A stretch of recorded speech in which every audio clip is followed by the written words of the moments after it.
और अंतर्राष्ट्रीय बाजार में एक बार फिर कच्चे तेल के दाम बढ़ गए। देखिए, कच्चे तेल की कीमत $100 प्रति बैरल पहुंच गई। पश्चिम एशिया में जारी युद्ध के बीच तेल में उछाल देखा गया और ये दाम लगातार बढ़ते जा रहे हैं। और ये जो है, ये ट्रंप के बयानों से भी तेल के दाम प्रभावित हो रहे हैं। बीच में जब ट्रंप का दावा था कि ये जंग जल्द ही खत्म हो जाएगी, रुक जाएगी, तो कच्चे तेल के दाम थोड़े गिरे थे और अब एक बार फिर से कच्चे तेल की कीमत $100 प्रति बैरल पहुंच गई। एक बार फिर कच्चे तेल के दाम बढ़ गए। पश्चिम एशिया में जारी युद्ध के बीच में तेल में उछाल देखा गया और ये दाम एक बार फिर से बढ़ गए हैं। और इस बीच ताबड़तोड़ बम धमाकों से तेहरान दहल उठा है। देखिए, ईरान की राजधानी तेहरान में एक साथ 20 धमाके हुए। इजरायल की सेना ने तेहरान पर 20 बम दागे। आईडीएफ ने तेहरान में बड़े नुकसान का दावा भी किया। आईडीएफ की तरफ से ये हमले किए गए। इजरायली डिफेंस फोर्सेस ने इसका वीडियो भी जारी किया। तेहरान में एक साथ 20 धमाके करने का दावा किया गया और ये देखिए, ये वीडियो भी सामने आया जिसमें धमाकों की तस्वीर सामने आई।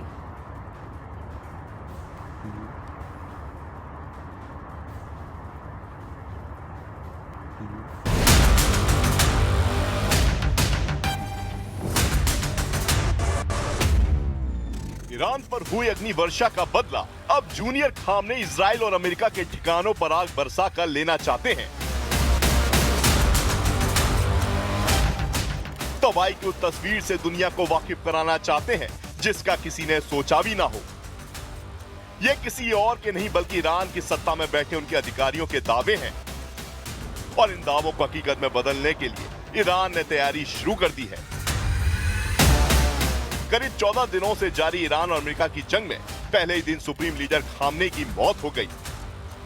करीब 50 टॉप अधिकारियों की लीडरशिप खत्म हो गई। लेकिन बावजूद इसके ईरान दावा कर रहा है कि वो लंबे समय तक जंग लड़ सकता है, क्योंकि ईरान ने एक ऐसी खास स्ट्रेटजी बनाई है जिसमें सेना की कमान किसी एक के पास नहीं बल्कि 7 छोटे छोटे हिस्सों में बांट दी गई है। ईरान ने अलग अलग संस्थाओं को अलग अलग रोल दिए हैं। रेगुलर आर्मी यानी आर्टिश, जो किसी खतरे को भांपेगी, अटैक करेगी और दुश्मन के हमलों को स्लो करेगी। एयर डिफेंस यूनिट दुश्मन के छिपे होने की जानकारी देगा और मिनटों में तबाह कर देगा। IRGC सबसे मेन रोल में है, मुख्य ऑपरेशंस को अंजाम देना उसका काम है। नौसेना फारस की खाड़ी और स्ट्रेट ऑफ हॉर्मूज में कमान संभाले है। मिसाइल फोर्स दुश्मन के इंफ्रास्ट्रक्चर और मिलिट्री टारगेट्स को तबाह करती है और क्षेत्रीय नेटवर्क जो हिजबुल्लाह और हुती को सपोर्ट कर रही है।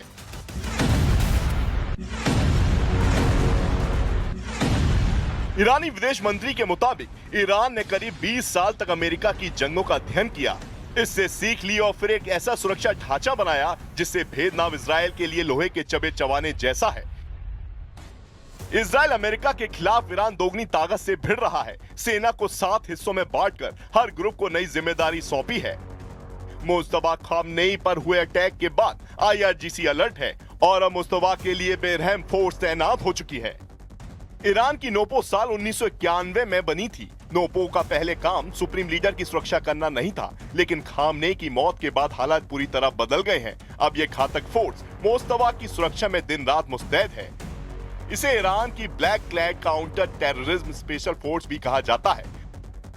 समय के साथ नोपो इतनी ताकतवर हो गई कि अब इसे IRGC से भी ज्यादा घातक, क्रूर और वेल ट्रेन्ड माना जा रहा है। नोपो के पास अत्याधुनिक हथियार हैं। बंदक छुड़ाने जैसे खतरनाक मिशन को अंजाम देना ही इसका मेन काम है।